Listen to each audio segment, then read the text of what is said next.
Isang pampasaherong jeep ang sumalpok sa Sumulong Highway, Barangay Mambugan, Antipolo City nitong umaga ng Linggo.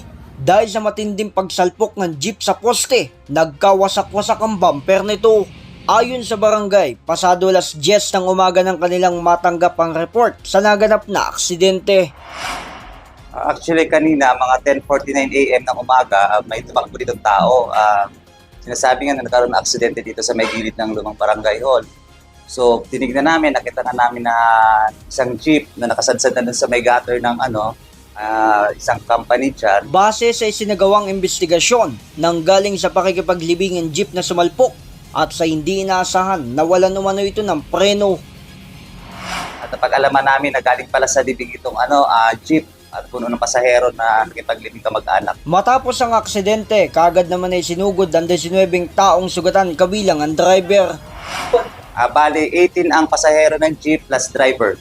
Bali ang kabuuan natin sa 19. Actually, lahat ng pasahero ng jeep dinala sa ospital. Taon-taon na umano nangyayari ang aksidente sa lugar, kaya hindi na nakakapagtaka sa mga residente na may nagbubuwis ng buhay sa kurbadang kalsada. Madalas po talaga accident prone area po talaga ito. Parang taon-taon nangyayari parang aksidente. Nakahanda naman po ang barangay pagdating po sa mga ganyan na pinaghandaan ng aming kapitan, Marlon Sinaba. Samantala, hindi pa rin mawala ang pangamba at pag-aalala ng mga residente dahil sa mga kaskasero mga jeepney driver na siyang nagiging dahilan ng madalas na aksidente. J. Martin, JKRS News and Public Affairs.